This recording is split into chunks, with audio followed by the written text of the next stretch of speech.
Hello and welcome back down to the allotment. So today it's still quite cold, the ground is quite hard because it's been frosted overnight, so I'm going to get started on a project to revamp where the rotorvator and petrol strimer used to be kept. So let's go and have a look at that and we'll see what we can come up with. So this here is the unit in question. This was broken into a few weeks ago now, and the rotorvator and strimer was taken, as you might have seen in one of my previous videos. So what I wanted to do is make this slightly more user friendly. It was just an empty hole in there before, and it's a few years old, so it's getting a bit knackered. So one of the hinges had broken, which means this lid now no longer stays up on its own. So the first task I've done, let's just click that in, is to just put a little strut on a hinge there to hold this top up. Simple, but it works. Not perfect, but like I say, it works. So, let's see what we've got in here. As you can see, they've just left rubbish in here basically. So what I need to do is get a bin bag, go through this and clean out what is in here. And then probably give the floor a bit of a scrub in here as well. And then the plan after that is to put some, basically make a wooden back for this, so that I can put some shelves up, etc. So I'm going to get tidying. Right, so here we go. This is the inside of this. As you can see, it needs a really good sweep out and a bit of a wash down as well.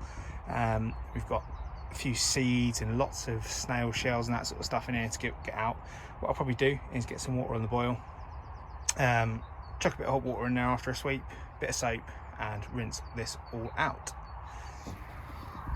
And this was everything that was in here.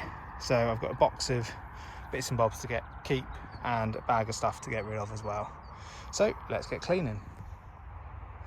So whilst that water's boiling, getting hot, ready for me to wash inside here, what I've done is doesn't look much different, but I've raised it off of the ground. The plan being that hopefully that means that we get less water, dirt and stuff gets kicked in there. It's just made up of old pallet wood. So we've got one strip along the front, and then we've got 5 battens going underneath to support underneath. And then come around to look at the back, you can just see where they stick out at the bottom there. It's got a bit of a wobble on it at the moment. So what I will be doing is getting some long screws and driving them through the bottom into these battens just to hold it down solid. But I haven't got them with me, so that'll be later in the week to do.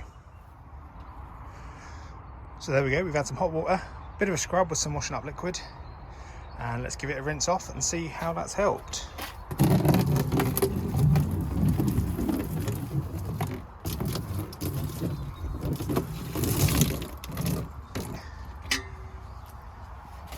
Okay, so it's looking a lot better. I'm going to give it a little bit more of a scrub, and then I'll wash that all out with some cold water. And what I'm going to do in here as well is drill a few holes as drainage holes, just so that if we do end up with water getting in, it doesn't stay in. So I've been working really hard to get this done before sunset, which as you can see is not far away. I think it's about 15 minutes before sunset, so I've not got long to get this bit done. So I've managed to panel the back of in here. Obviously the one at the end is left over from another project, so it looks slightly different and is slightly bowed, as you can see. But the plan hopefully will be to kind of get that straightened out a little bit more as time goes on. The idea with having this panelled back is it will make it slightly stronger inside. It will mean I can put a couple of shelves up in here and they can be supported on that. This door, I've had to make it solid because where it's been damaged during the break-in, it doesn't actually sit properly. But the idea now being that when I want to close this, I can lift the strut, bring this down,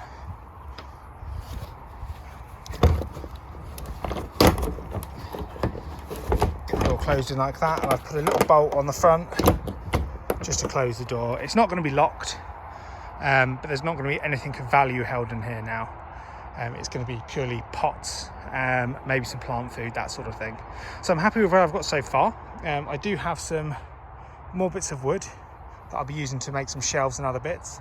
As you can see, the offcuts are nice and cheap. But yeah, that's what we got with today. So that's it from me today. As I've said, it's starting to get really dark already. So I'm going to tidy up and head off home. So I thought I'd add a quick little bit onto the end of this video rather than filming a whole extra video. I've come back down a couple of days later to the little shed and have put some shelving in there.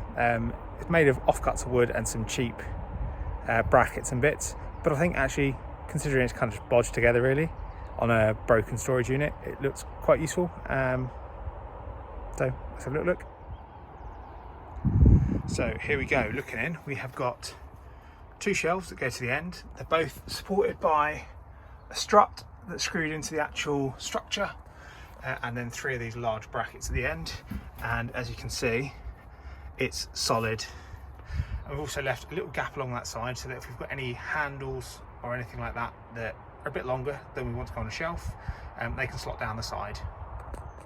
So that's it again for this video. So thanks for watching, take care, happy allotmenting.